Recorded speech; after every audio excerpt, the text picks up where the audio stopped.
If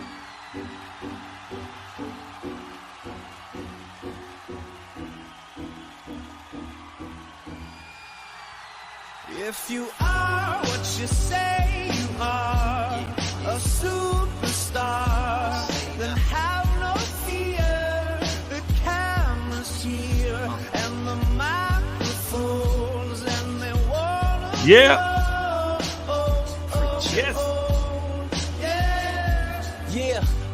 A fresh, cool young Lou trying to cash his microphone check 212. Wanna believe my own hype, but it's too untrue. The world brought me to my knees. We back. What have you brung you? Did you improve on the design? Did you do something new? Where your name in on the guest list? Who brung you? Ladies and gentlemen, welcome back to Talk Spicy. I'm Coach Gene Clemens, Riptide Media Networks. Shout out to the Bleacher Brothers, where we're broadcasting that. Shout out to Football Game Plan, where you can catch us on their Facebook channel. You can obviously catch us everywhere. Rate us, review us, love us, hate us, give us five stars, but make sure you keep it spicy. You can tell it's been a while. I am already rusty on the intro. I'm happy to be back, happy to be here. Like I told you the last time I talked to you, a couple spotty days over the next few weeks with the show as we try to get these vacation days in before we lock back in full steam and get the people what they want. If you haven't already, go ahead, hit that like button, hit that subscribe button. If you're on the YouTube, whether you are on my YouTube channel or on the Bleacher Brothers YouTube channel, if you are following me on social media, whether that be Twitter or X, Instagram, Facebook, make sure you go ahead and like, follow, retweet, reshare. Try to, give it to the masses the way it's supposed to be. If you see me wearing a cap, it's because my hair is kind of raggedy. I got it in braids, and the braids are a little worse for wear. And, nobody really needs to see that. And so we're here right now. It's the beginning of the summertime, which for a lot of high school and even college football players, that means it's back to the grind, back to the summer workouts. Summer workouts are where you win games at. It's not in the fall. It's not at camps. It's not at combines. It's not at 7-on-7s. It's at your summer workouts. It's at your summer workouts where you get in the weight room and you throw around the iron. It's at your summer workouts where you condition hard so that you don't have to condition in the fall. It's at your summer workouts where you're implementing in plays, where you're getting better, where you're learning your craft, your position individually, where you are sharpening the tool that everybody can make as sharp as possible. We always say it, it's old cliche, but doesn't matter how big you are, doesn't matter how fast you are, doesn't matter how high you jump, how much you can bench. If you don't know what you're doing, you're going to get beat by somebody that does. If you don't know what you're doing, you're going to get beat by somebody that does. And so if you are a coach and or a player, either coaching and or on a team that has not been successful, the way you get to the highest level of success that you can have is to make the least amount of mistakes. And the only way to make the least amount of mistakes is to be mentally prepared better than your opponent. That doesn't mean that your opponent's not going to beat you if they just have better talent, right? It doesn't mean that if you're an offensive lineman and you're 5'9", 5'10", 215 pounds, 185 pounds, it doesn't mean you're not going to get ran over by that 6'4", 285 pound defensive tackle that's going to Pitt or that's going to Georgia.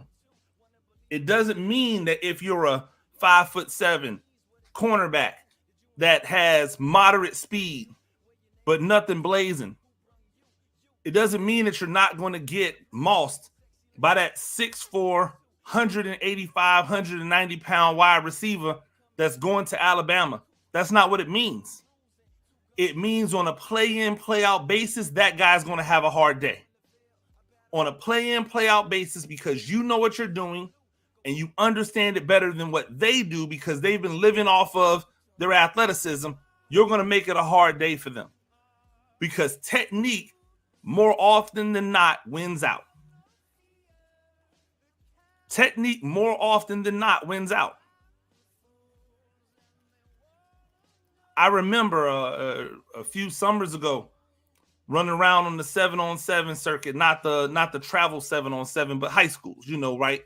Where high schools actually go against each other. You know, the way it used to be before they made these 7-on-7 circuits, where now they play for teams that are not their high school team. But I was rolling around the high school circuit, different schools that had 7-on-7s, and this one high school locally here in Savannah was killing it. Every time you looked up, they were winning a 7-on-7. They were making noise. Everybody said, "Ooh, you got to watch out for them. You gotta. They're going to be much better this year." But that wasn't the case. You know why? Because 7-on-7 is not real football. 7-on-7 is its own game, right? And while you can play 7-on-7 to like build up competition and get your guys, competition, that's all well and good. You want to build camaraderie, that's well and good. You can do all of that playing 7-on-7. You know what you can't do playing 7-on-7? You can't recreate real football because everybody's quarterback has poise in the pocket when nobody's rushing. And everybody's wide receiver has the balls of steel to come across the middle when nobody's going to hit them. And everybody can respond when they don't have on shoulder pads and the helmet, right? Because it's a different world when the shoulder pads and the helmet come on, right? Not the lowers, that really doesn't matter, right? A lot of that is placebo, although some of it is useful. If it just matters if you get hit there, right? But the shoulder pads and helmet, it changes. It changes the way you can hold your arms. It changes the way you can move your head. It changes how much weight you have on you. Have you prepared for that level of weight? And then it allows a defender to know that you can be hit. And all of a sudden now, you don't catch the ball as cleanly as you used to. You don't throw the ball as crisply and on time as you used to. You're thinking about other things. You can't play those three defensive backs at linebacker in real football. Because when you do, we just turn around, hand it off, and run down your throat. You can't go 7 DBs in real football. You can do that in 7-on-7. And every time I see teams do it, I go, oh, okay, they're just trying to win the 7-on-7. They're not using this to try to get better. You can't run your running back through the offensive line in order to have them run a route. That's not real. And because it's not real, I don't do it. Anything that doesn't happen in real football in 7-on-7, I don't do. So there's a good chance that I'm not going to be out here winning your 7-on-7s. That's not the point of it for me. The point of it for me is to get better at the things that we can transfer to August and September and October and November and God willing December. And if we can't, then I'm not doing it, which means I need to see my linebackers cover. I need to have them covering people. And I don't need to just have one of them cover and nobody else covers. If I have 3 linebackers on the field and that's my base defense, then guess what? All 3 linebackers need to know how to cover in zone and they need to know how to cover in man. That means that if my wide receivers are running routes, they're going to run routes that they would run in a real game with real timing. Not because the quarterback has all day to throw it, right? But because it's supposed to come out when it's supposed to come out. And it doesn't matter to me my quarterback completed the pass if the read wasn't right, because I know in a real game there's a defensive line in front of them, and they're not going to have the time to hold it to wait for that route to come open when that route was open already. These are the ABCs. These are the ABCs of summertime football. Here in Georgia, you can have OTAs, right? You can have one a month. That's a time where teams come together and they get a chance to practice together. You get real hitting, right? You get real physical, real contact. Those matter to me more than the 7-on-7s matter. Why? Because we get a chance to see, hey, do these schematics hold up against other teams? If the answer is yes, then we're on the right track. If the answer is no, then I know as a coach, we might need to do some different things. Right? We might need to do some different things. Doesn't matter the level of talent you're up against. Because most likely, if you're not a high-level team, which most high school teams are not, you're going to find teams that have similar talent. They might be better here and not better there, and you might be better than them here, but it's similar talent. But the great part about it is this is real football. You're running a play versus a defense that doesn't know what's coming, and they're running a defense trying to hit you with something that you don't know. It's a quick chess match. That's why I never understand why coaches don't want to have spring games. Number one, here's my philosophy, right? And again, I'm not saying that you should only do what I'm saying. I'm just saying I don't understand it. Because in some places, if you don't have a spring game, like a legitimate spring game versus another opponent, you just have a scrimmage, then you can have an extra scrimmage game in the fall. Here's the problem with that. Why do I want another game in the fall that adds more hits to the bodies of my team when I'm trying to get through a season? Right? Now, some people might be, well, if they're going to get hurt, they're going to get hurt. Yeah, that's cool. I get that. But I don't have to help the situation. 10 games is a lot of football still. It's a lot of football. That's why I don't get down with the travel football, the youth travel football teams that are playing like a full season, then going and playing like in a tournament where they play like 4 games in a weekend or 5 games in a weekend, and then turn around the next weekend and play another 5 games as if that's good for these itty bitty bodies. I don't like it. I don't rock with it. I don't subscribe to it, but it's out there. So in football, in high school football, where we have some regulations on what you can and cannot do, I get a scrimmage and then I get a 10-game season. I'm praying that we see what we see in our scrimmage so we can get up out of there healthy. I'm praying that we perform really well in our non-region games, but that we come out healthy so that we can get to our region fully intact and ready to go. I can tell you personally, we did not do that last year. Last year, before we ever got to a region game, we were already down several bodies. That matters. That matters. And that turns what could be a decent season, not a great season, not a phenomenal season. It turns what could be a decent season into a season where people worry about whether or not you're doing what you need to do in order to be successful. Because nobody is just willing to say, hey, we just don't have that good players, right? Nobody's willing to say that. One thing that I've learned since I started coaching and working in the media is that people are legitimately afraid to say what needs to be said. They're afraid to say the obvious. They're afraid to say the things that just make sense, right? Not outlandish, not crazy, not oh my gosh, this is a hot take or this is political. They're just afraid to say the things that make sense.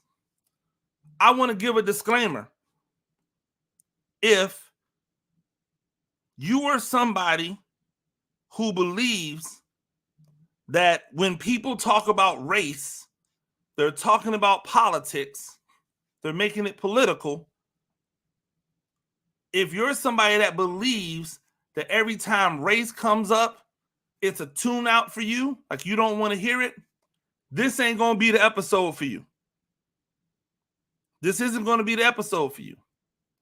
I can tell you with a full and open heart, I don't have a stitch of racism in my body. Not a stitch of it. Maybe to my detriment.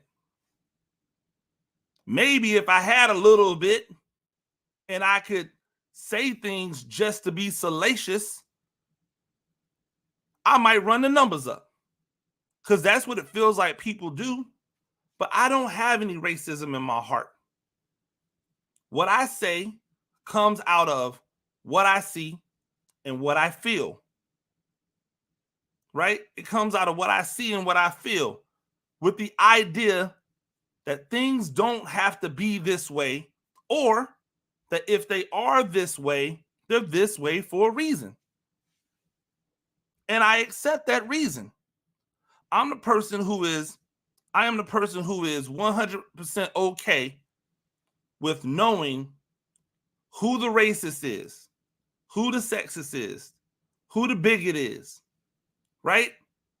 I want to know who that person is because I want to see you for you.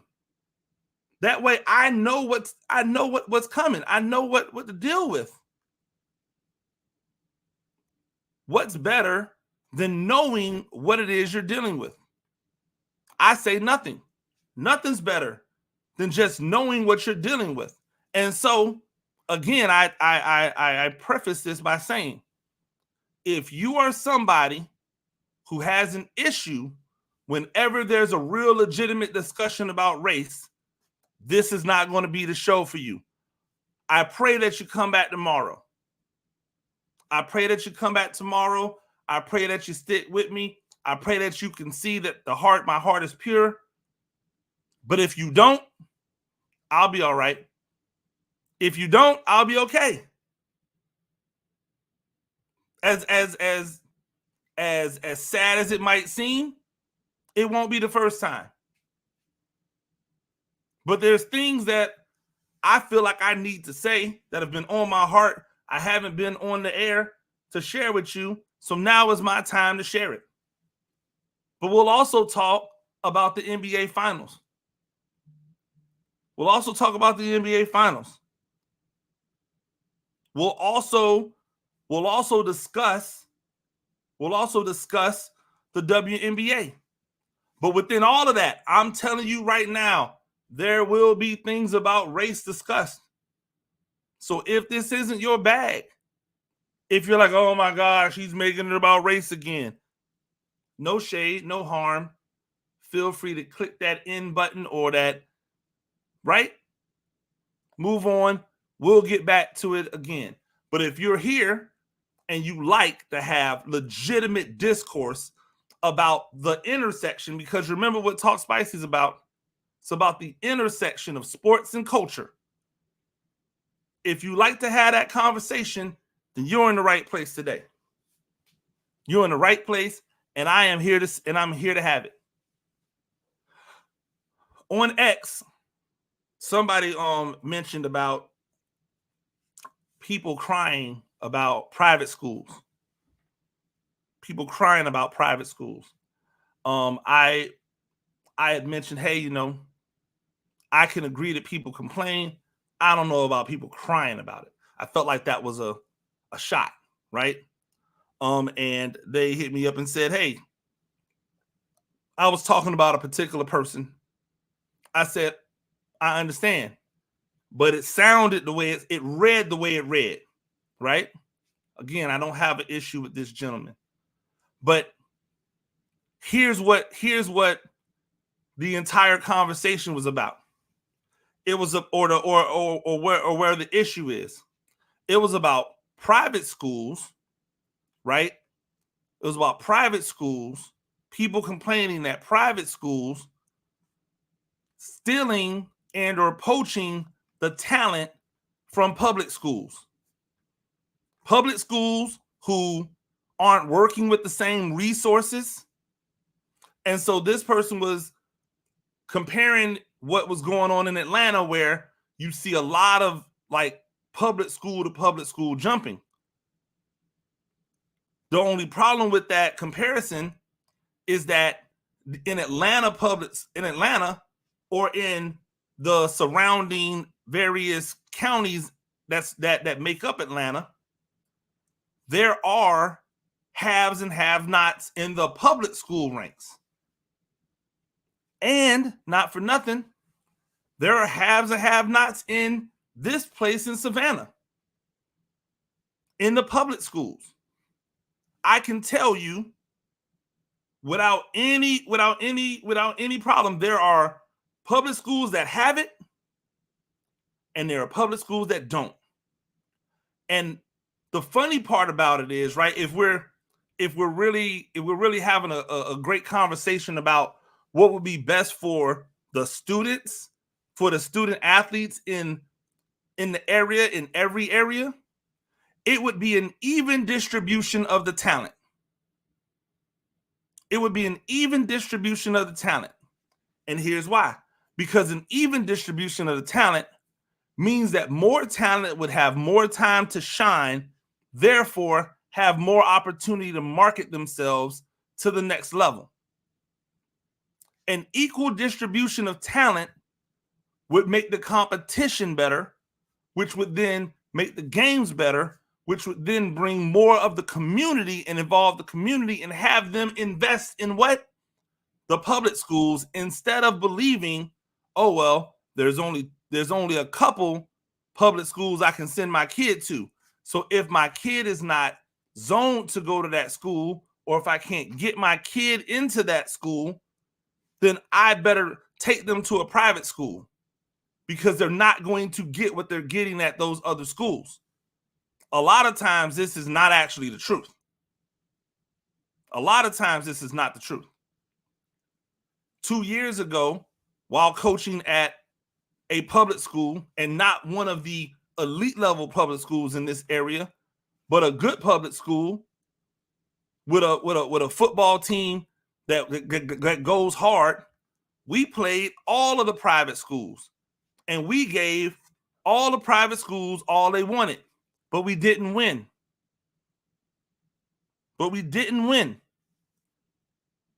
And so the perception becomes they're better. And why? Well, let's do the math on it. Those private schools have several Division I talents on them. We had 0. In fact, that year we had one legitimate Division I talent that for some reason did not go Division I. He went Division II, and now he's going Division I. They had people going to Power 5 schools, and not just one, multiple people going to Power 5 schools. And we gave them everything that they wanted, everything that they could handle. We just came out on the bad side of it. That's all. Just came out on the bad side of it. But also in that year, we played one of the elite public schools in the area and beat them. Why? Because of what I talked about at the beginning of everything. It doesn't matter how much your talent is, or how good, or how many people that you have on a team. If you can execute at a higher level with lesser talent, you can have success.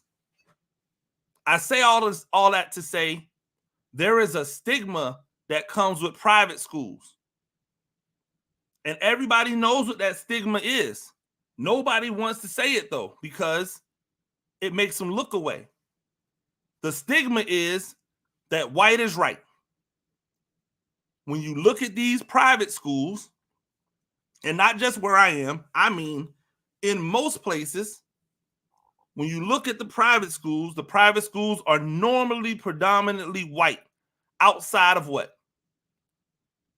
Outside of the athletic sports. Outside of football, basketball. The baseball team is predominantly white. The volleyball team is predominantly white. The soccer team, the flag football team, in some respects, right? But the football and the basketball teams, full of brothers, full of sisters. Because those people send their kids to those schools because whether they say it or not, their thought process is, oh, well, predominantly white over there. And white is right. Why do the public schools that are higher, that are the more well-known, well-established public schools, why do they have the level of people who want to go there? You guessed it, because the perception is, well, it's more white people over there. And because it's more white people over there, it's smarter over there. They're doing more over there. Ladies and gentlemen, I'm here to tell you, as a teacher for 20 years, 20 years, I just finished 20. As a teacher for 20 years, you can go to the worst school that you've ever seen. And if you're an invested parent, you can get all the benefits and all of the things that you could get at the best school that you can name. The only difference is going to be what you put into it. And if you look at the schools that are elite in every aspect, what do you see? Parent involvement, parent buy-in, parent holding kids accountable, kids holding kids accountable because they know their parents are at home. What do you see at every low achieving school? No parent involvement, no parent accountability. The same parent that's not involved at your public school with any extracurricular activities or helping or being involved will take their kid to a private school and all of a sudden become the greatest parent volunteer in the history of parent volunteers. Meanwhile, you'll have people like me saying, well, if you did that over here and over there and over there, then guess what? It would all be better. It would all be better. You have people willing to have their kids go to one school and sit and not play for 3 years because there are Division I FBS level guys in front of them, girls in front of them, instead of bringing them to another school where they get the opportunity to play right now, and yet they say that they're doing it for the kids' future. How, Sway? Make it make sense. So what we're always afraid to say is the obvious. Oh, we don't believe in these schools. Why? Because it's a little bit rougher over there. There are fights over there. Oh my gosh. Somebody used some curse words over there. I don't want my kid in that element. Meanwhile, not understanding that if they just invested in that element wouldn't be what it is. Because the kids take their cue from the adults. The kids take their cue from the adults. If the adults aren't accountable, the kids won't be accountable. And vice versa. But we're always afraid to say the things that have to do with race. I don't know why. And today, ladies and gentlemen, we're going to have the conversation. Why are we so afraid to admit that race plays a part in almost everything that happens in our society? Today, we can have that conversation. If you're listening, to all of the people who are listening, because I'm looking to all the people who are following, leave a comment. I want to hear from you. Why are we so afraid to say that race plays a part in everything that we do? Notice I didn't say racism. I just said race. I'm going to explain more. You just got to stay tuned. This is Talk Spicy on the Riptide Media Network. Adopt US Kids presents What to Expect When You're Expecting. A teenager. Learning the lingo. Today I'm going to help parents translate teen slang. Now, when a teen says something is on fleek, it's exactly like saying, that's rad. It simply means that something is awesome or cool. Another one is totes. It's exactly like saying, totally, just shorter. As in, I totes love going to the mall with Becca. Another word you might hear is jelly. Jelly is a shorter, better way to say jealous. As in, Chloe, I am like so jelly of your unicorn phone case. You don't have to speak teen to be a perfect parent. Thousands of teens in foster care will think you're, rad just the same. To learn more, visit adoptuskids.org. A public service announcement brought to you by the U.S. Department of Health and Human Services, Adopt U.S. Kids, and the Ad Council. This is the story of a very special woman. In a matter of seconds, she turned herself into a great mathematician or an entrepreneur. Her knowledge was limitless and still is. She could also make monsters disappear, especially those that lurked in the shadows under the bed. Once, this woman put back together a teenage girl's broken heart, which had been shattered in 1,000 pieces, just by giving her a bear hug. She masqueraded as a regular person at work, but as a superhero at home. Everyone knows her as Gabriella. I still call her Mom. Your hero needs you now, and AARP is here to help. Find the care guides you need to help, complete with tips and resources at aarp.org/caregiving. A public service announcement brought to you by AARP and the Ad Council. Hey, Dad, your prescription will be ready in just a minute. Hey, Dad, your laundry will be ready in just a minute. Dad, your lunch will be ready in just a minute. Hey, honey, why don't you take a minute?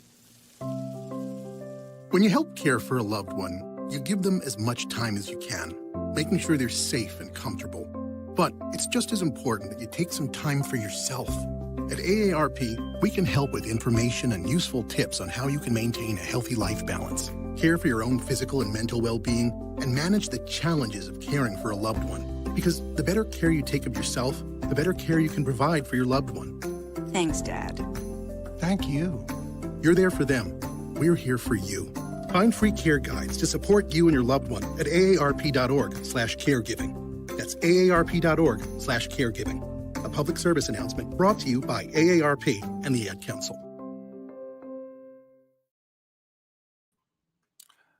Ladies and gentlemen, welcome back to Talk Spicy, Riptide Media Network. Make sure that you are streaming us wherever on YouTube at the Bleacher Brothers or at Coach Gene Clemens. Make sure that you are following on X at Gene Clemens or at Bleacher Brothers. On Facebook, my Facebook account, Coach Gene Clemens, the Football Game Plan Facebook account. On Twitch at Coach Gene Clemens. On Instagram at Gene Clemens. So on and so forth as we go on. Coming up at the top of the hour, I'll be joined by Coach Whit Lesure of Bridgton Academy for our Zebra Stripes podcast. You won't want to miss it. We'll be talking basketball because that's what we talk on Zebra Stripes. I'm looking forward to talking with Coach Whit about his Boston Celtics back in the NBA Finals again and all of that getting started tomorrow. I'm really excited. I know many of you are excited as well, especially if you are a Prize Picks fan.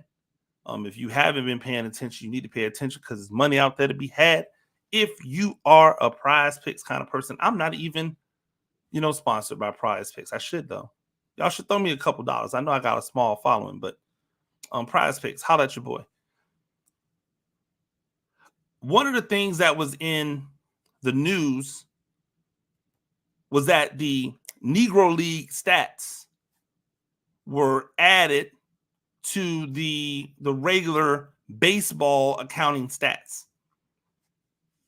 And I saw that a lot of it was met with cheers, people saying, well, about time, this makes sense. But then also a lot of it was met with pushback, with trepidation, with I don't know how I feel about it. So, because in baseball, all of those stats really meant something, right? And so it got me thinking, right? Because sometimes I don't know if it's being cynical, right? Or if I'm seeing something in a way that maybe other people haven't seen it, or maybe that you've seen it and you just haven't addressed it. You haven't said anything. You didn't know how to put it into the right context. But I thought about it and I'm like, why now? I know it's crazy to say it like that, but I couldn't help but think to myself, why now? Why is it okay to count these stats now? Why is it okay to bring the stats in now? And when I started thinking about it, the only thing I could come back to was, oh, nobody cares about these stats anymore. I know. It's super cynical. It makes it seem as if there wasn't goodwill involved in it. And I know maybe there was. My only pushback is, when have you ever seen entities like this that have fought this for so long, all of a sudden just turn and goodwill? So I have to be skeptical about it because it's something I haven't seen before. And the truth is that these accounting stats, these stats that used to mean everything to baseball, the home run record, triple crowns, batting average title winners, steals, none of those stats mean anything anymore. You want to know how I know that they don't mean anything? Is because once the steroid era hit and they had names of people who they thought, not even was confirmed, not even like, oh, we ever had anything to stop them, just they thought. They act like their records don't exist. When people talk about the home run record, they still want to go back to before Barry Bonds. They want to go back to before Barry Bonds. Now, I'm not talking about Mark McGwire and Sammy Sosa because they admitted, right? They admitted things. But they want to go back to before Barry Bonds. And why? Because they don't look at that as the real statistical, even though they can't get it out of here. They don't look at it as real. So now that the stats have been all fudged up and messed up, it's okay if the leaders of every single statistical category The top 5 of every statistical category in the history of baseball is now littered with black faces. It's okay now. It's okay now. Because these stats don't mean anything. They were hollowed, right? They were hollowed ground. They were sacred when all the faces were white. They were sacred. And again, this isn't political for me because I don't know what the political gain would be. It's not political. It's just what I'm observing. It's just what I'm observing. Oh, well, now let them in. And then I went even deeper into my brain and went, yo, if all of the Negro League stats are now integrated into Major League Baseball, does that devalue the history and the memory of the Negro League?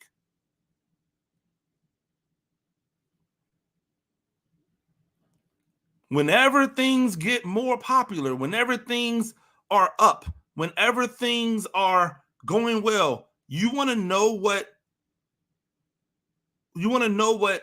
the history books tell us that America does when any time that things are looking up for black people in this country. You know what the history books show? They try to integrate it. Every time things are at the highest level, when they've been shunned, right? This is what I'm talking about. In history books, it tells you black people tried to be involved in X. They were rejected. They were told, start your own. Do it yourself. So then, what did black people do? Because this is what we do, contrary to popular belief, when people say we just want handouts. Handouts, by the way, that everyone else has gotten except for us. They go, okay, we'll get to the business. And they start running it up on their side. And what do they do when they run it up? Somebody from that side goes, oh, we accept you now. Welcome. And they integrate it, therefore wiping out what used to be something great that black people created. I'm not saying it's racist. I'm just saying it's an observation, right? This is what happens. I haven't read the entire story on it. I don't know the entire background on it. All I know is the Cliff's Notes, right? So bear with me. There was a hedge fund created, and I'm not exactly sure if the hedge fund is created with all black women, but I know that the hedge fund was created to try to invest in black women businesses. They had the nerve. Now, this is private money. This isn't taxpayers' money. This is private money. They had the nerve to take them and say that it was illegal for them to discriminate against everybody else because they wanted to essentially bless and empower black women. Oh, no. You can give your money to everyone else. You can't just pinpoint black women. Here's the problem. The amount of investment, private money investment that go towards black businesses, the amount of money, period, that goes towards black businesses is less than 1% of all the money that is invested. I am pretty sure that whatever the money that they were going to invest in these black women to allow them to continue to reach their goals and their dreams that they were going to get money back from if they were successful, I'm pretty sure it wouldn't skew that number. I'm positive it wouldn't skew less than 1% of billions of dollars.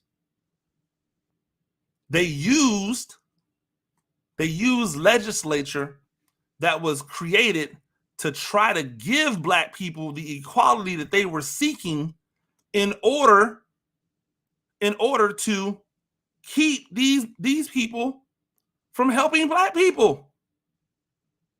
It is the craziest, most ironic thing I've ever seen. And I can't get past this one question. Why would you do it? Like, why would you stop them? What's the reasoning for stopping them from blessing these Black women entrepreneurs who have businesses that they believe are good enough to invest in so that they can then live the same American dream that everybody else wants to live? What's the end goal? What did you solve? What did you make better? How did you improve on the design? I had all the questions. And I'm not going to have any answers. You know why? Because when we start looking for the answers, everything will then get political. Everything will then get split and divided. Instead of people just telling the truth. We were afraid. We were afraid that if this Black entity started giving money to Black entrepreneurs and build them up, that they would do what? Start doing that for themselves. And now all of a sudden, we know what happens when they all become unified and get together. It goes up. Anytime they unify and get together, it's up. I think about those things.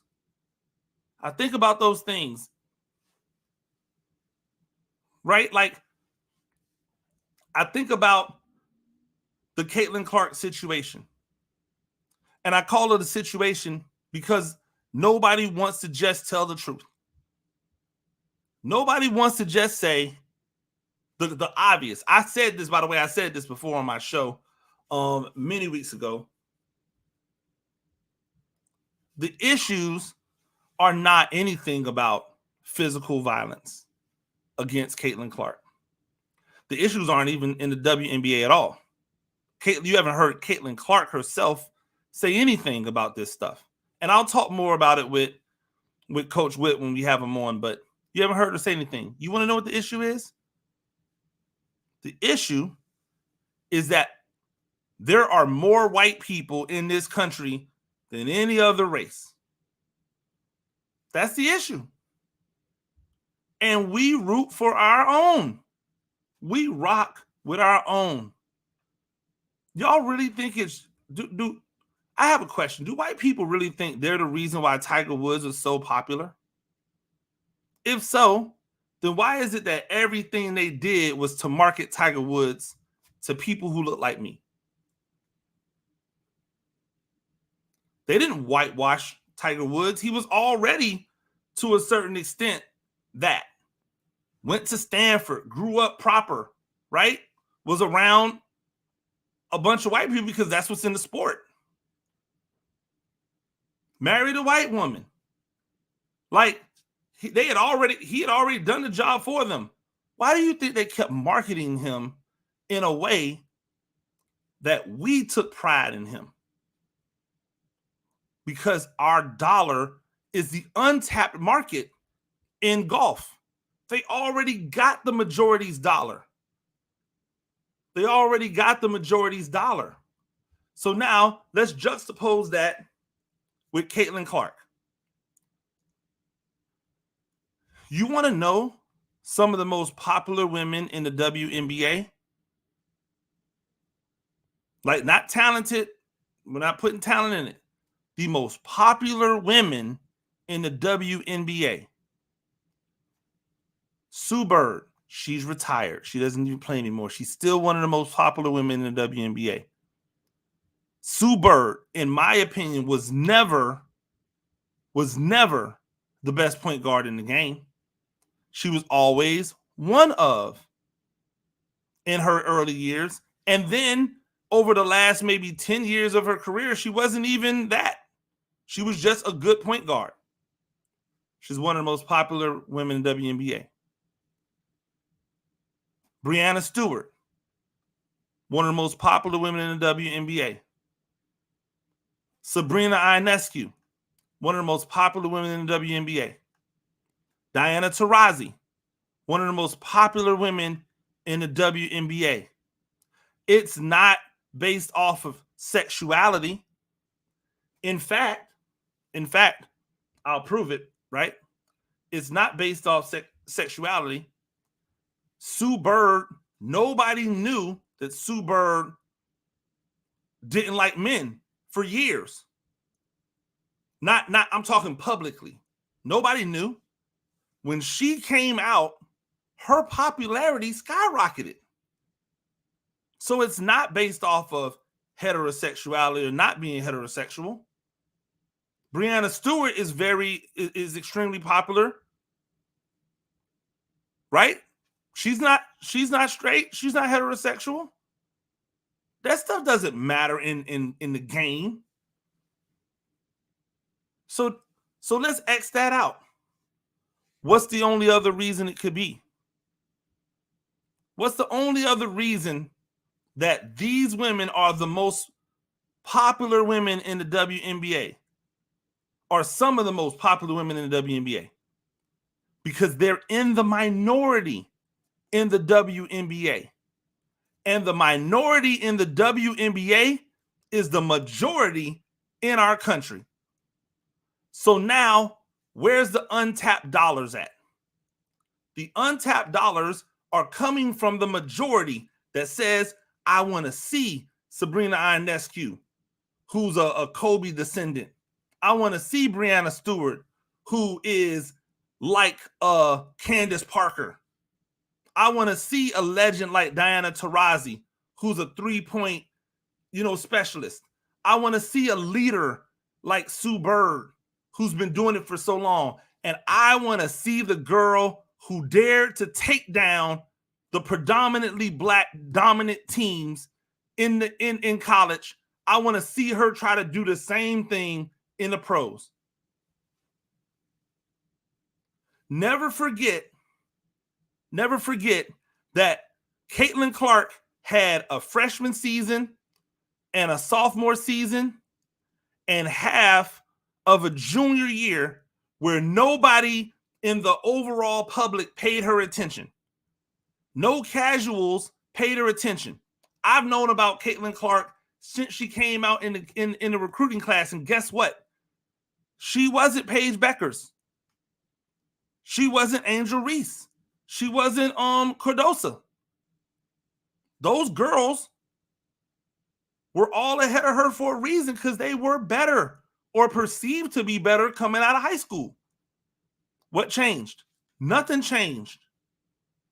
They went to programs that were highly competitive for time. They were highly competitive with talent. She went to a program where she was the only one. Where she was the only one at that level. And she did exactly what you would expect a star to do, or somebody who's really good to do. She balled out. You're not going to take it away from her. But her star came because she and her predominantly white Iowa team beat South Carolina in the semifinals, and then went head to head with LSU, who looked pretty much the same as South Carolina, all Black, and came up short. So now there's a button heads because it's Caitlin Clark. Oh, well, she's this and she's that. But it's Angel Reese, because Angel Reese, her star rose the exact same time as Caitlin Clark's star rose. Nobody talks about it. They are and will forever be linked. Because nobody was talking about Angel Reese until they got to the championship game, and she did the "You Can't See Me" in front of Caitlin Clark, after Caitlin Clark did the "You Can't See Me" to another team before that. And they killed Angel Reese for it. All of the white pundits killed her for it. All of the people that looked like Angel Reese, you know what they did? They supported her. They ran it up. She went from a couple hundred or a few 100,000 followers on Instagram to over 1 million in a day. Sponsorships,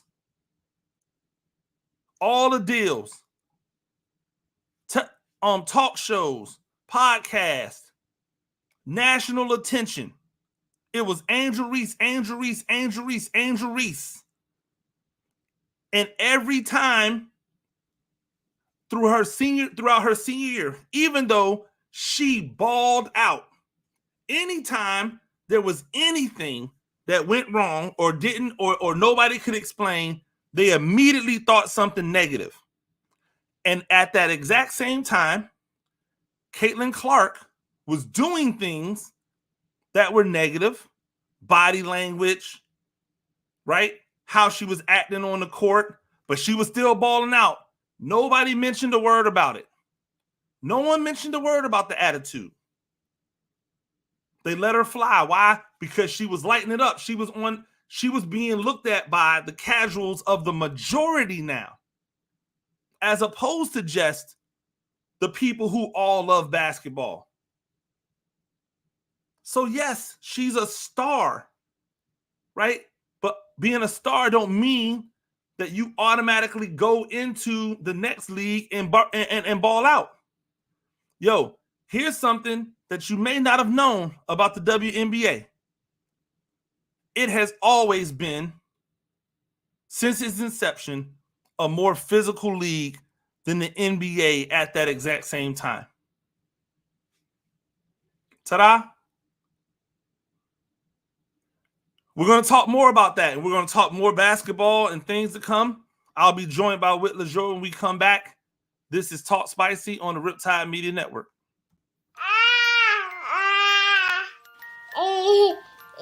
To some people, the sound of a baby babbling doesn't mean much. But that's not necessarily true. By 6 months, they're combining vowels and consonants. By 9 months, they're trying out different kinds of sounds. And by 12 months, their babbling is beginning to take on some meaning. Especially if there's no babbling at all. Little to no babbling by 12 months or later is just one of the possible signs of autism in children. Early screening and intervention can make a lifetime of difference and unlock a world of possibilities. Take the first step at autismspeaks.org. A public service announcement brought to you by Autism Speaks and the Ad Council. The following is made possible by Dad. Why was the basketball court all wet? Because the players kept dribbling all over it. The dad joke. Corny, grown-worthy, but also one of the simplest ways to share a moment with your kids. Why do you have to be careful when it's raining cats and dogs? Because you might step in a poodle. And kids that spend more time with their dads grow up to be smarter, more successful. Can I tell you a cat joke? Just kidding. And, with any luck, funnier adults. Why didn't the skeleton go to the dance? Because he didn't have anybody to go with. Dad jokes rule. So take a moment to make a moment and give your kid a laugh. It's as easy as going to fatherhood.gov. Brought to you by the U.S. Department of Health and Human Services and the Ad Council. That's really funny. Okay, men. This is your time. Maybe you didn't choose this, but you're here now. You're gonna go out there and be an all-star caregiver. It's up to you. So what are you gonna do? You're gonna go grocery shopping, cook, clean, be there emotionally and physically. You gotta dig deeper. Drive them to physical therapy, doctor's appointments. Don't you forget about the pharmacy. No, you won't. Because that's what caregivers do. Don't give up. Don't ever give up. This is your time to show the world, your family, and yourself that you're tougher than tough. Now go out there and be the best caregiver this world has ever seen. Caregiving is tougher than tough. Find the care guides you need at aarp.org/caregiving. A public service announcement brought to you by AARP and the Ad Council. Ladies and gentlemen, welcome back. Zebra Stripes Podcast. I am Coach Gene Clemens, joined as always by my main man, Coach Whit Lesure of Bridgton Academy. Coach, how are you doing? I'm great, man. That is a ripping and running start right there. So it's a good thing I did my stretching and dynamic warm up to get going here. Yeah, and I wanna warn you, because just in case any of you people or whomever that would normally be watching the Zebra Stripes Podcast or listening to the Zebra Stripes Podcast, we're going to talk about some things in basketball and I think in life that's going to deal with race. I just want you to be prepared for it. I've been talking about it all day. I have strong feelings on it. I don't think it's anything necessary to racism, and I definitely don't think this is political. But I wanted to say that because I want you to be aware as I come flying hot out of this seat with what's going on today. I know tomorrow, the Celtics will be welcoming in the Dallas Mavericks, and we're going to talk a lot about that game and those matchups and all of the fun basketball minutia stuff that you love from a Zebra Stripes podcast. But I wanted to start here with there's been a lot of discussion about Caitlin Clark, and more specifically came to a head with the foul that Caitlin Clark suffered being pushed over by Kennedy Carter of Chicago. And I think a lot of times when these things happen, I think people play their hands, right? It gives people the opportunity to say what they probably have always wanted to say and didn't have the balls to say. I just wonder, and I'm going to ask you this to start with, why is it so difficult for us to just say things like this is about race? Why is it so hard for us to say that? Well, I don't know if it's hard to say, hey, this is about race. I don't think that's hard. I think now going and defining how it is about race or what the actual, meat on the bone is there, that's what people want to stay away from. So to say, hey, let's have a talk about race, okay, but now let's have that honest conversation. That's a different story that I think people struggle with. So I'll give you what I was saying before you came on before the last break. I think that people undersell the fact that Tiger Woods' popularity had nothing really to do with white people, because golf has already had that demographic locked up. That a lot of what made Tiger Woods was the fact that they were able to sell golf to people like me, who had never played golf, never thought about playing golf until I saw Tiger Woods swing a golf club. And then all of a sudden I was swinging, like literally within a week, I was swinging a golf club for the first time. And I know a lot of people who never watched golf that look like me, who started watching golf because of Tiger Woods. And I believe that was the market inefficiency. They had the majority, they didn't have us. And so now when you juxtapose that with women's basketball and you look at who are some of the most popular women in the WNBA, they tend to be white. We're talking about like from the casuals looking in, not just the hardcores. Sabrina Ionescu, who is a Kobe Bryant disciple. You've got You've got Diana Taurasi, who's a legend.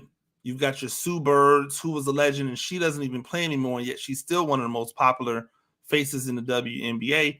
And you have Breanna Stewart, who is another really extremely good basketball player, but you don't hear a lot of day in, day out talk about Asia Wilson, and she's hands down the best basketball player in the WNBA, and she's been that for the past 3 to 4 years.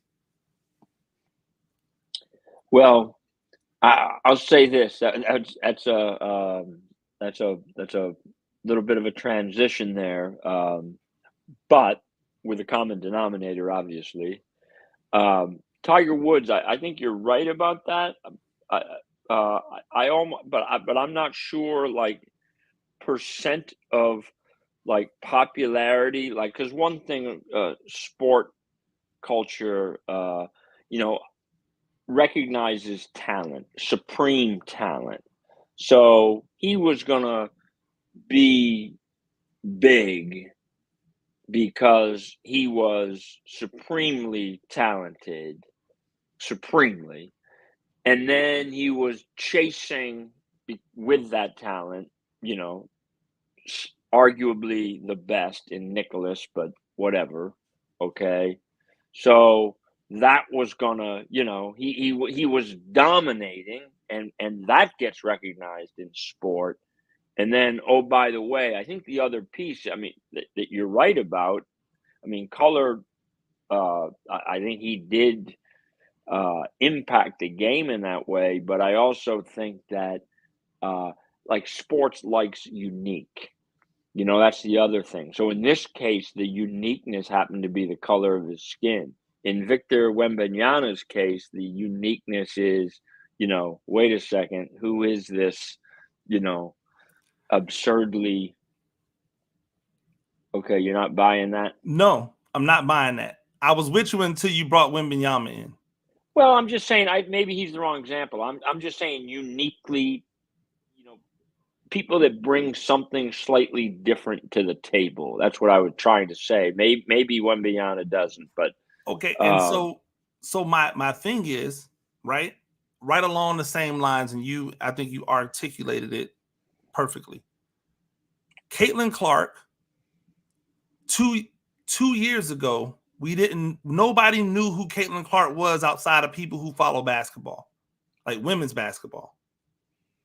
She didn't become popular until almost the end of her junior year when she beat South Carolina. And I say she because without her, they get blown out. And with her this year, they got blown out, right? She single-handedly dismantled the best basketball team that has a dynastic run going, right? And then she went up against another team that just happened to be predominantly black as well, with some outspoken. So she is the outlier that you're talking about. She is the difference. But what that comes with is the majority. Like if it was a black girl at Iowa killing it, it doesn't hit the same. Why? Because black people are already paying attention to the black girls. But when the majority has somebody who comes and gives a quote unquote Tiger Woods-esque level of dominance, you're not just bringing in a niche group, you're bringing in the country. You're bringing in the predominance of where the commerce happens at. And now in the WNBA, those same people are looking at this and going, oh, they got something against her because she's this and she's that. When you know and I know what we saw happen to her, you see that happen all the time in basketball. And you specifically see it happen a lot in women's basketball. Yeah, so I mean, a couple of comments. One is I agree that if we're in 1970 for sure, and probably even the 80s, like that type of foul is, and you hear this spoke about by commentators all the time. But that type of foul is a very common foul. It might not have been picked up because it was so far away from the play. So in the NBA, it might not even have been a foul way back when, right? So, but we live in a different time, and so I mean, it's a foul, and then how egregious? Good question. So, I mean, the Caitlin Clark thing, I do think there's in the desire to market, which the WNBA is obviously looking every which way to do, and that's good, saying and take advantage of the proliferation of women's sports, which is also good. I think, the bird magic thing, sells. White and black, white versus black sells in the sport of basketball.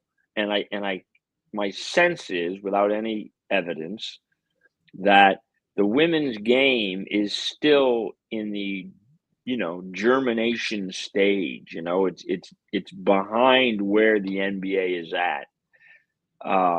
So that something like this, I don't think is quite the same, maybe in the NBA, but at this time and place in the WNBA, there's quite a thing with it. Like it's a perfect storm. So that's one of my reactions. The other question maybe that I have for you would be this: like, was college basketball, from a historical perspective, dominated by, for those women that played, was it dominated by white women 40 years ago or 50 years ago? I'm assuming the answer is yes, honestly. Okay. The same way that the colleges restricted African Americans in the men's game, and some of that stuff, obviously, in football and basketball is well documented, whether we're talking about Bear Bryant or, Kentucky, Texas Western and all that good stuff, Glory Road. Mm-hmm. So I look at this and I go, well, women's basketball then, I think now, I've said it before, I'm trying to get on board, and all this stuff may get me there too, but I think is dominated by women of color. Okay, that's what I believe, and so that's what I think. I say belief, but I mean that's what I think. And so now Caitlin Clark is this, again, this outlier, is in the outlier position historically. So, and it's an opportunity for the marketing for New York to just run with it. And then the rest of us have to figure out why does it resonate with us, or what about it resonates with us.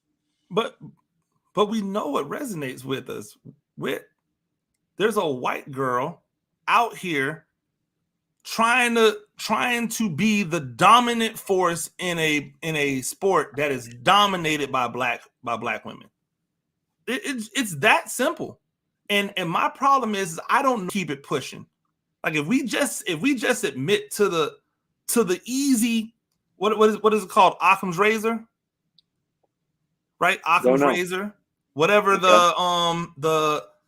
when you're met with a problem that you can't find a definitive solution to, the easiest, simplest response is normally the correct one.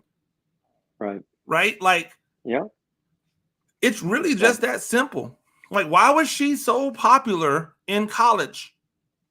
I said along the same lines. If you look back at what Kelsey Plum was doing at the University of Washington, I believe it was the exact same stuff Caitlin Clark was doing. Except Kelsey Plum never made it to. Except at that time, the dominant team of college was UConn. UConn, which had a very mixed group of girls, of ladies on it, right? South Carolina is almost entirely black, outside of one girl, I believe. LSU is almost entirely black outside of one girl, and she just transferred away. Oh, and their coach isn't black. But so that makes a different dynamic. Ooh, look at the white girls taking on the sisters, right? And we could just say that, like, it, because the natural reaction from a lot of people is, oh, that white girl's gonna get killed. And then when she can play, they go, oh, that white girl can ball. Like, it's always preferenced by that white girl. In the circles that talk about it, if they want to say something, they want to be honest about it, that's what they're doing. And then we act like we have to do all of these think pieces and try to figure out, no, this is what it is. It's being looked at different. She's being protected different. She's being talked about differently.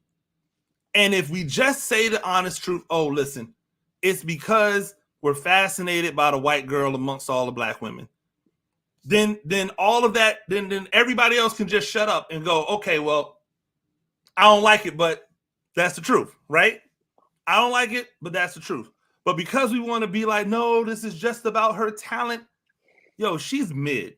She's a mid player in the WNBA. Well, it's too early to know that. I don't know. It's too early to know that she's going to be great. I'm talking about right now. Yeah. Right now, she's mid. Right. Right now, she's mid. There's nothing wrong with that. She's a rookie.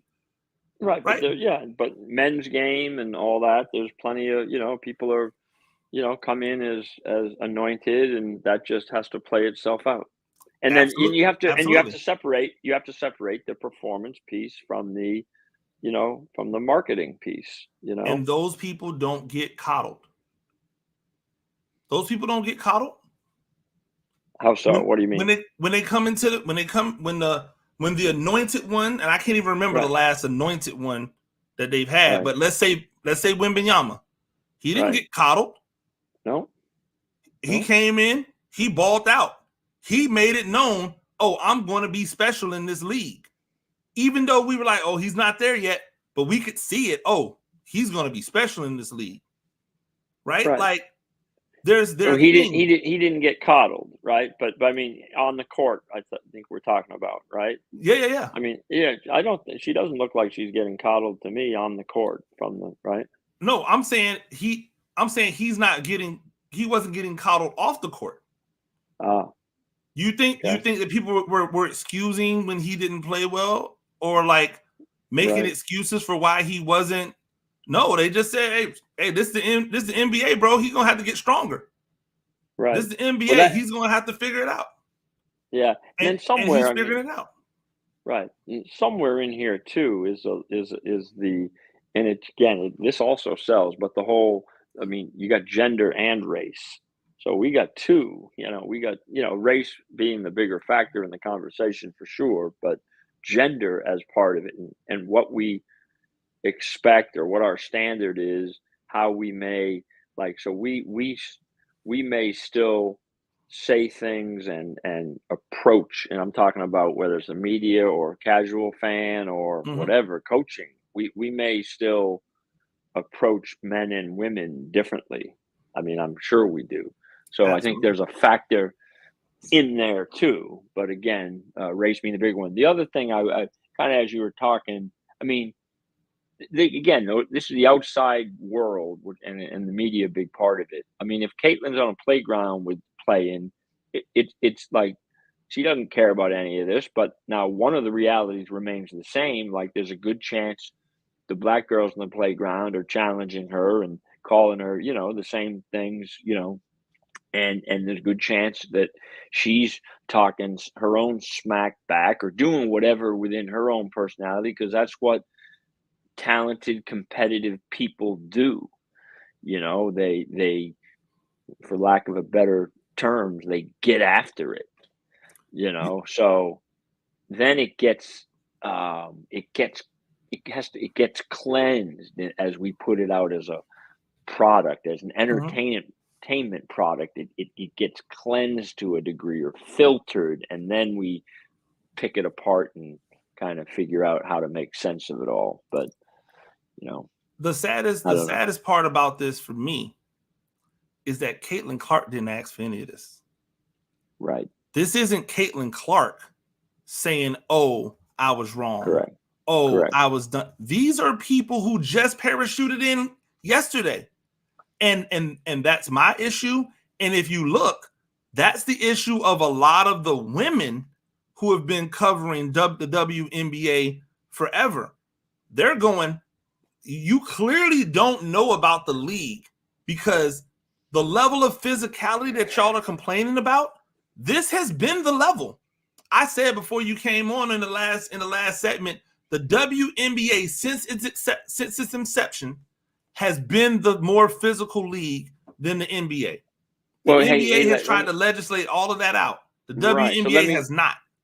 And I'll jump in right there just to support your point completely, which is to say, again, back to my historical perspective, the NBA took the aggressiveness and the physicality out of the game because they decided that it would sell better to be a less physical, less confrontational game. And race was obviously a huge part of that conversation.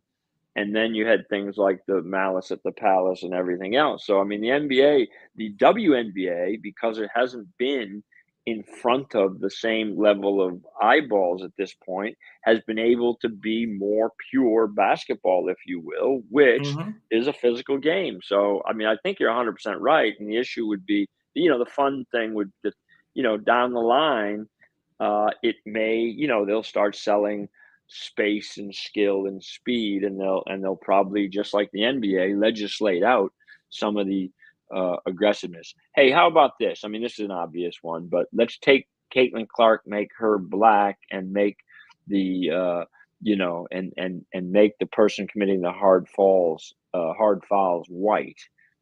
Again, are we getting the same visceral reaction to the hard foul?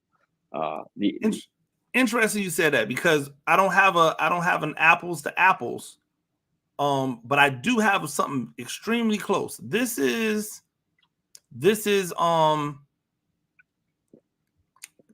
Angel Reese, who was talking about the fact that the way in which Caitlin Clark is being covered and officiated is different. I just want to play this real quick. It's 22 seconds. You can see the video. This is big time for our zebra stripes people. Yeah, she got a regular foul. It was the same thing. It was the same thing. But we can't pick and choose when players get flagrant fouls and flagrant ones. Oh, 100%. I was just trying to. But no, go check the clip. It's the same. All right. Thank you. Thank you. So you can see in that clip, Angel Reese gets bowled over by the girl, the same shoulder check that Caitlin Clark got, and it was just a regular foul. In the game, by the way, they called the Caitlin Clark foul a regular foul. It was only after the backlash that came from the game afterwards that they upgraded it to a flagrant 2. So even within the game, they tried to legislate it the same, right? Yeah. And they couldn't because of the way in which it was perceived on the outside. I think you're 100% right about the fact that because now there's more eyeballs on it, people are saying, "Oh my gosh, this is thuggery. This is physicality. We don't need this." But this is what it's always been, and either the WNBA is going to have to go, "Hey, we're cleaning this up. We're gonna try to, market this better for everybody," or they're gonna have to say, "Hey, this is us. Accept us as we are, or go back to whatever you came to, wherever you came from." And I don't think they want that, because they want the eyeballs, to come on them. So I think this is gonna bring about change. And the only thing that Caitlin Clark really needs to do is get better. That's it. Because if she is everything that they want her to be right now, if she becomes everything that they want her to be right now, all of this goes away. All of this goes away. Yeah, I mean that's kind of an interesting point too. Hey, if I wanted to split hairs on those two files, and I think Angel Reese is right, but if I was splitting hairs, I would say the one you'll see it in the NBA game a lot too, and they have the rim runner who's going to bury the defender right in front of the basket. Boom, that's a place where you'll see more contact than anywhere else in the game. Fair. Okay, so they're right. There's a slight difference there. They're both fouls. They're both. Angel Reese is right. Your point is right, but the difference would that's where you get into this world of review and wait a second, is this, and it's gotten way.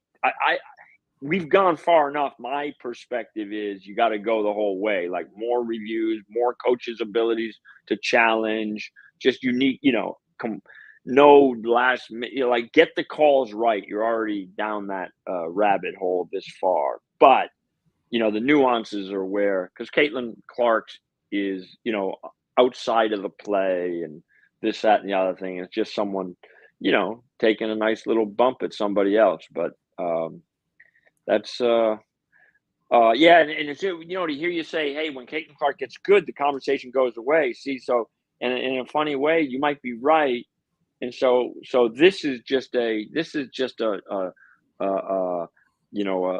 jump start, for the league. That's what this Caitlin Clark thing is. Hey, can we because it has been a great league with great players. It just it's fighting gender equity. It's fighting who wants to watch what.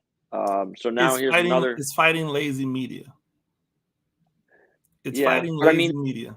But media have to, if it, like Caitlin Clark, the places are like they're selling tickets, and so once tickets are being sold at a lot more places than not, because we know in men's sports, not all places sell out in any of the major sports and all that. And depending on how successful your team is, I mean, there's all sorts of factors in ticket sales. But the point is, once a sport hits a critical mass, the media has no choice but to cover it.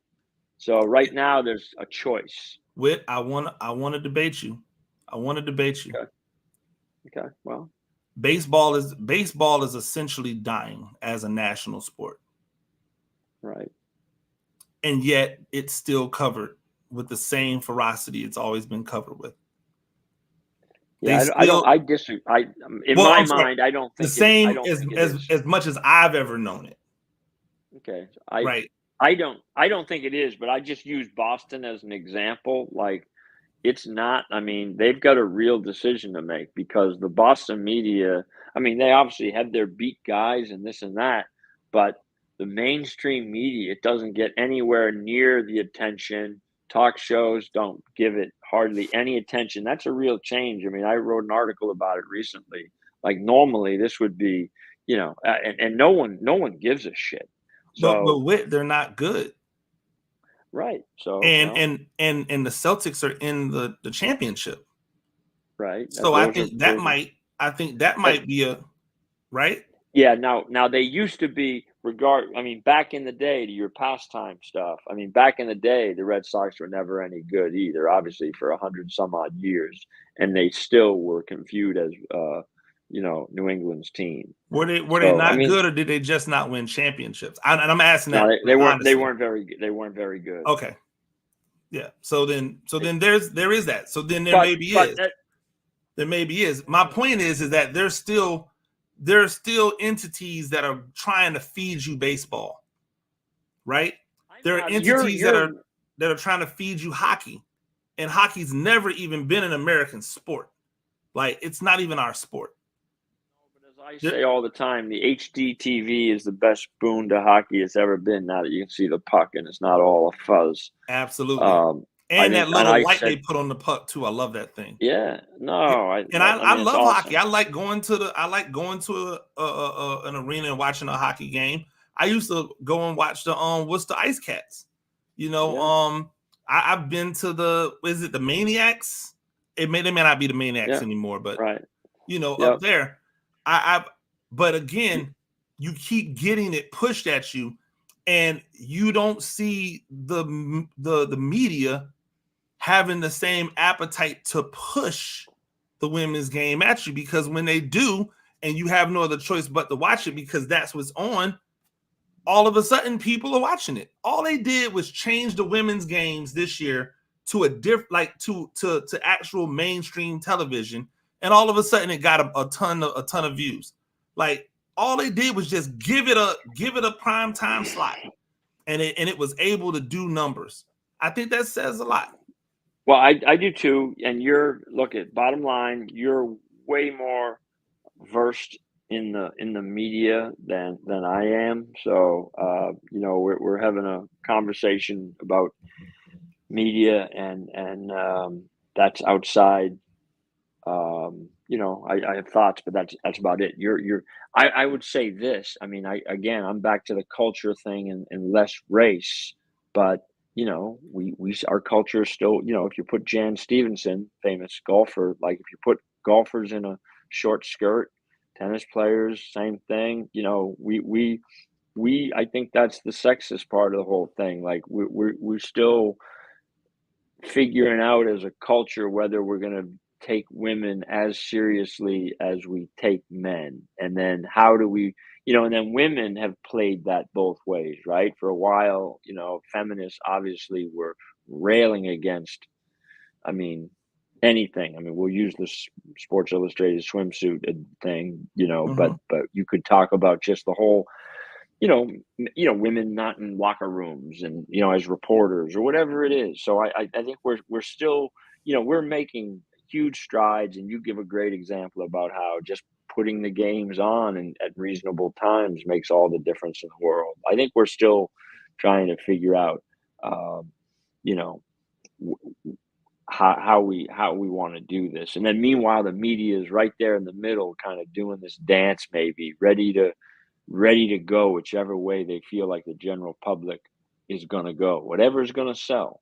Because here's my last thing, and it's another tangent, but to my whatever's going to sell.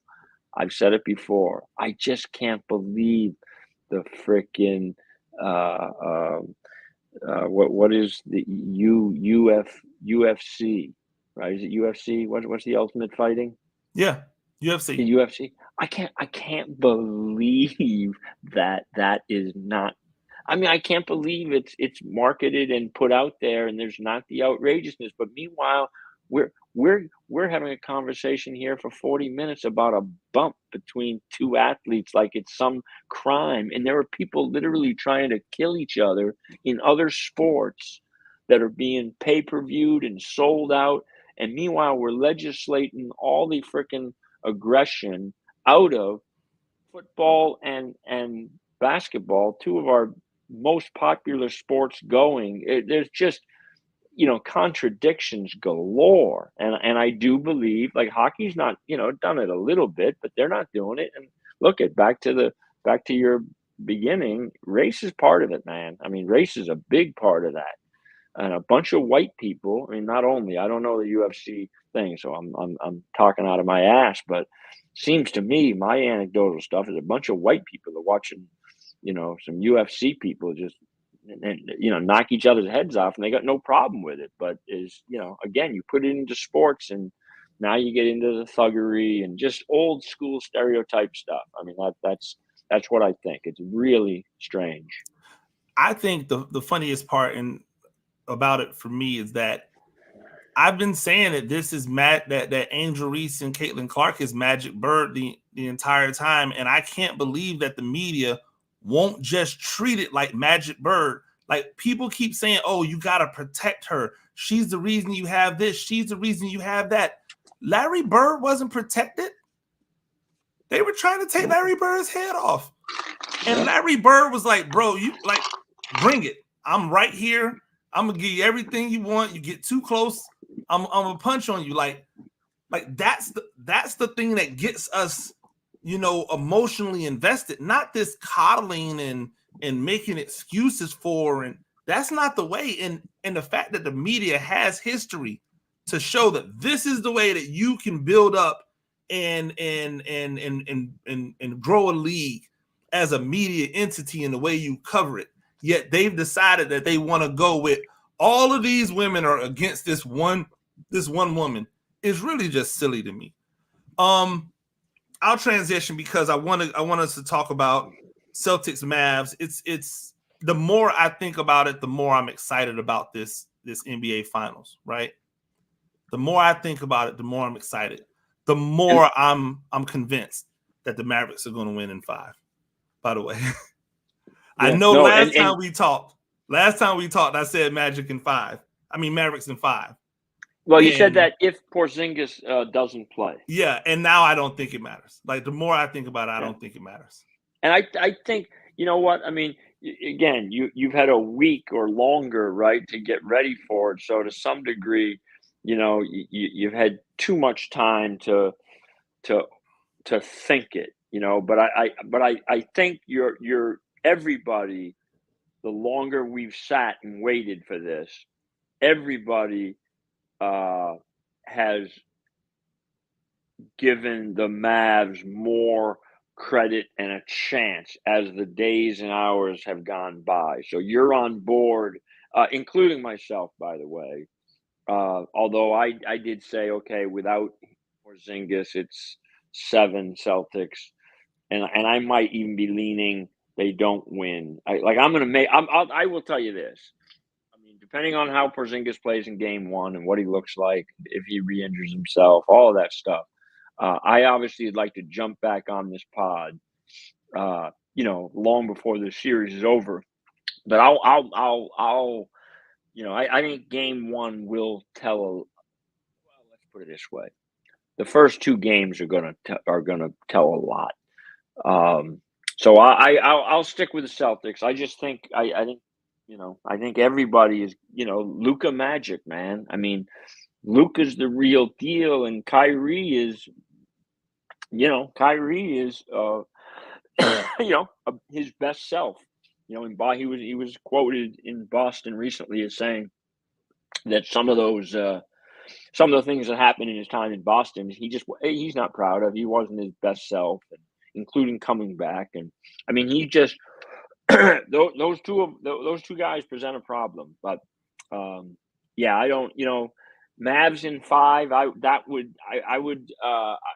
be happy to stake $100 on the nose with you if that won't happen, but that's not a fair bet. I'm not sure what the other side of that, because I don't think it's going to be Celtics in 5 either. But when the Celtics win, we're going to say, if they do, and I don't think they will, but if they do, we're going to say, you know what? They were the best team all year. Should have known it all along. Just bought into the Mavs deal.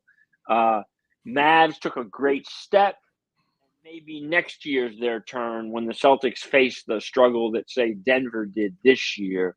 But we should have known better. Like, that's the way the narrative is going to flip. I mean, so the media is ready to freaking make a killing either way. The media is in a good spot right now because when the Celtics win, it's the culmination, and when the Mavs win, there's nothing like an upset. Yeah, I would. So we're just playing media games, right? First I don't off, know what we're doing. I'm saying if we're playing media games, the media push is for the Mavericks to win. Because then they can say the Mavericks, there's the Jason Kidd winning as a player and a coach with the same team. There's the Kyrie back to Boston. There's the Kristaps missing out on the championship by being traded away from Dallas. Like they were better. It was addition by subtraction almost. And then there's the implosion of the Celtics, who were the best team all year and should have ran away with this, and the stars aligned perfectly, and they didn't get it done. By the way, and you didn't, and as part of that implosion, obviously, the you know, you can decide where you want to put it, but Jason Tatum, the top 5 player who wants to be a superstar, did not, you know, with a good cast, didn't get it done. So that's part of the and the Jaylen Brown, who's being paid like a superstar, didn't get it done. Yeah, like both. Oh yeah. You can't get 300 million and you know, not get blame. You got to get blame when you get 300 million. But But I'm thinking about this. The latest episode of Mind the Game, which continues to be excellent, by the way. Latest episode of Mind the Game, JJ Redick and LeBron James, they like them some Joe Mazzulla. Okay. They both gave a lot of credit to Joe Mazzulla and some of the moves that he made. They said there was a I think it was maybe game one, I forget which one it was, but Mazzulla intentionally fouled up 6. Yeah. That was game one. I think so, but I remember it. Yeah. Intentionally fouled up 6. They both thought it was genius. Like, don't know why more people don't do it. Like, preserve the two score game. Yeah. They talked about the double high pick that they use a lot, and how they operate off of that. And so I thought it was very interesting that not everybody is as low on Joe Mazzulla as a lot of people would have you believe. Well, the Boston media, there was an article in Boston paper today, might have been yesterday, but Mazzulla has definitely had a better year. He's had time. He's more comfortable. Clearly, I think you can. I mean, even as a casual observer, you can say, look at his use of timeouts a little different. He gets on guys. I mean, so again, he's got more experience, and we've talked about it here before. He's got 2 veteran assistants with him, his own people. So all of that, adds up to he's done a better job, because one of the things I read was, where's the coaching edge? I think we even talked about it, but Mazzulla or Kidd, who's got the coaching edge? And conventional wisdom tells you it's Kidd because everything sort of you've laid out. This article was saying, it might be Mazzulla, and I think it's a wash. I think it's one of those series that whoever happens to possibly make the best moves in game to game, et cetera, is going to be judged as having. I don't think there's a clear. I just that'll be interesting to see how that plays out. So what I think it will ultimately come down to is that the Magic have the more nuclear option. I mean, the Mavericks have the more nuclear option, right? Like at any point in time, Kyrie and Luka could just go for 80. Like, yeah, I mean and I think that's a bigger problem. Obviously, late fourth quarter. I think if the Mavericks are close late, I think they've got a distinct advantage. Mm-hmm. But I think the Celtics defense as well as their offense has been highly rated. I think the Mavs are going to be tested in a way they haven't been tested. Neither team has been tested the way that they're going to be in this series. So that'll be interesting to see if Luka and Kyrie, or one or both, can be as efficient as they will need to be and sustain the level of defense that everyone's been talking about they've been playing since the All-Star break. So, something's got to give for both of these teams, because you do have the best 2 teams playing, and something is going to give. And one argument is the 2 best players, Luka and Kyrie, will win the series, and that we'll all say, well, that makes sense. God damn, I should have put money on that one in Vegas. But the other's going to be, hey, the best team won, Boston, and they're such different styles, basically, that that's why I say something's got to give. Who has more to lose in this series? Well, clearly Boston has more to lose. Yeah, right? that was a softball. I wrote that to you in the pregame. Although I would say Kyrie has a lot to lose. Yeah. Kyrie has a lot to lose, because he's right now he is living in a resurgence. Although I don't really think it's a resurgence. I don't actually even buy what you said he said to Boston. I think he's been this Kyrie, and the difference is that he's not being he doesn't have pressure on him. Yeah, right? that's not what, but that's maybe, but people, reporters, Doris Burke, others seem to be saying, and I'm again, Angle, I get that. Even, I mean, if I took Kyrie's own quotes, if you take him at his own word, he's in a good place. He actually talked about personal difficulties in one of the stories I was reading that I don't know about all of them. It didn't get into them, but he himself was talking about how, he is beyond some personal things and blah, blah, blah. And so look at, he's clearly a more, again, happy wife, happy life, same sort of thing. Happy off court guy, happy on court guy, Okay. that helps. Yeah, no, I just look at it and I'm like, just seems like the same Kyrie, like on the court. I'm just talking about on the court. Yeah. I think, yeah. I mean, it may in part come back. It may come back to the point you made in our last episode, which is the idea that, he is supremely comfortable in the number 2 role. He might be the greatest number 2 ever. Right. He might be the great. Like if we, you know what? That's a better. Who's the best number 2 ever?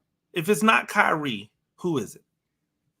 Right. I think Scottie Pippen got a lot of praise as being the Robin. Right. But who's the best Robin ever? Well, I mean, that's a great question. We got to put our list together. Well, because if you think about the Celtics, Elgin Baylor with Jerry West. Yep, but they didn't win.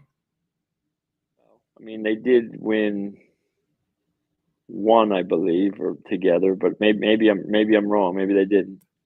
I thought Jerry West never won a championship. I could be wrong though. I should know this because he's a late. I know they had the champagne and the balloons and the. What about Kevin McHale to Larry Bird? Possibly. I was thinking, who would you consider Robin if you go back to to Bob Cousy? Well, I'd say I don't think that Bill Russell was because Bob Cousy would say himself he might be the great number 2. Bill Russell was number 1. But in the moment, Bob Cousy did not think he was Robin. Right. No, but that's what I'm saying. Like he thought he was Batman. Yeah, I mean that may be true, but he knew. No, I think he knew where Red was. I'm serious. Like I was watching these I've been watching these documentaries, and they show all of these interviews with Bob Cousy. That dude did not think he was playing second fiddle. But I don't think that goes to how you. But he's also an incredibly intelligent man and was an incredibly smart basketball player. So he knew where he stood. He knew it took Russell to achieve that dominance they achieved. The same way, I mean, Kyrie knows, I'm saying on a certain level, he's not Robin, but he knows maybe that his game really blossoms when there's a superstar that for somehow, somewhat, yeah.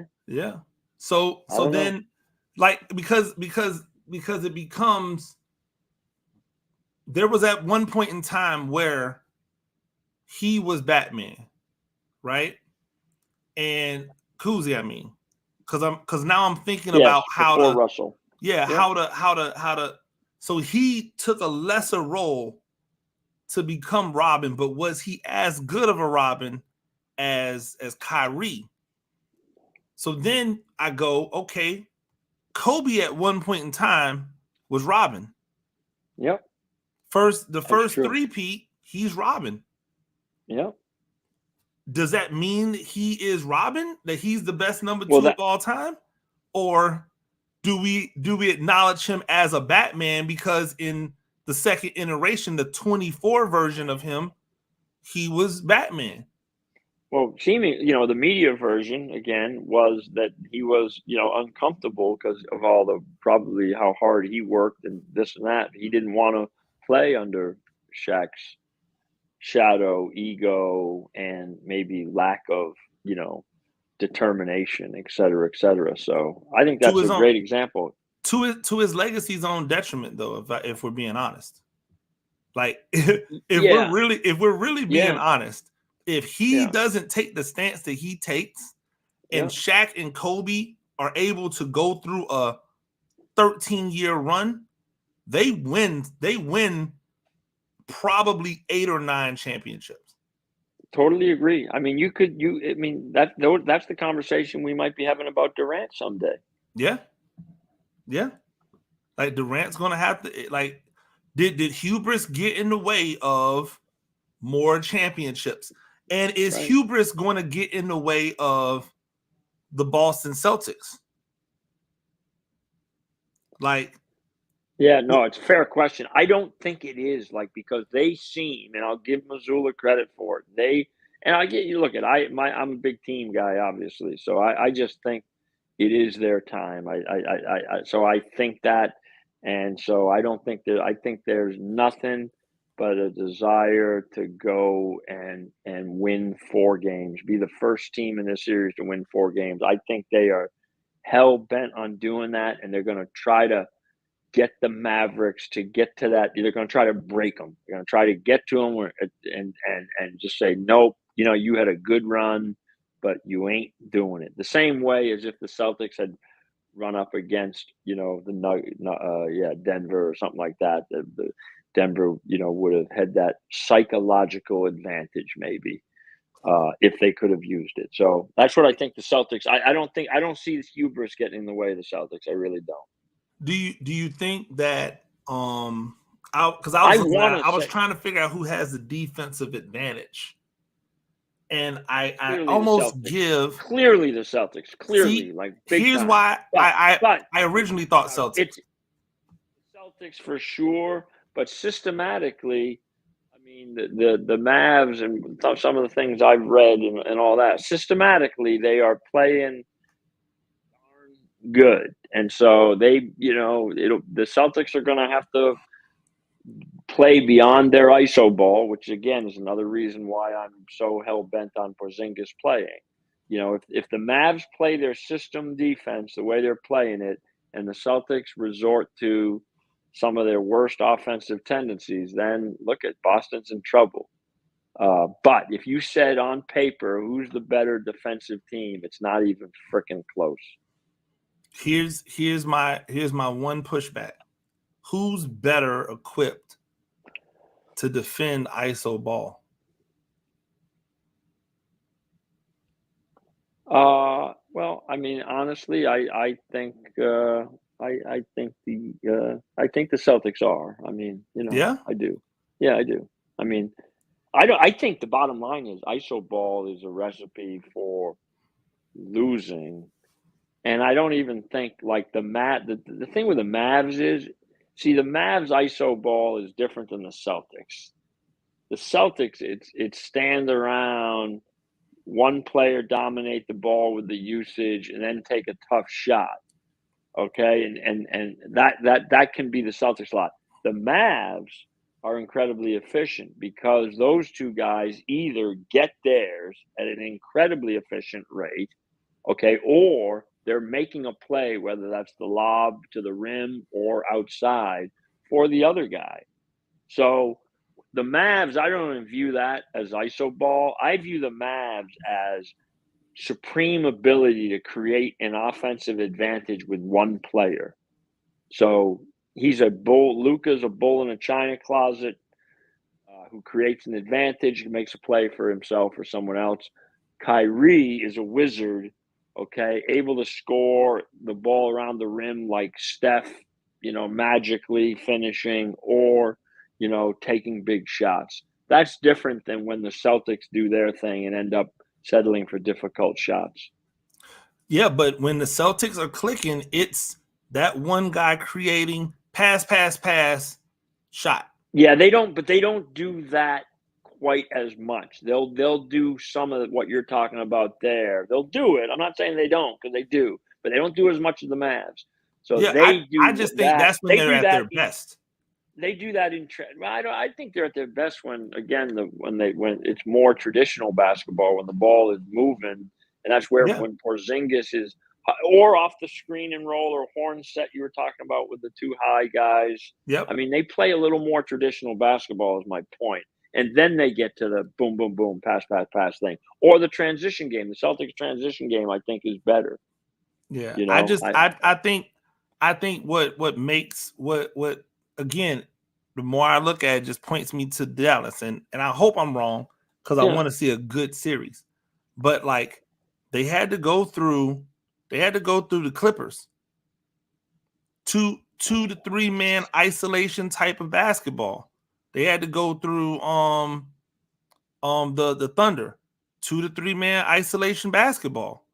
Then they had to go through the Timberwolves, very similar with isolation. Like they're going to be ready to defend those two guys, the two guys that you have that are the major threats as isolation players.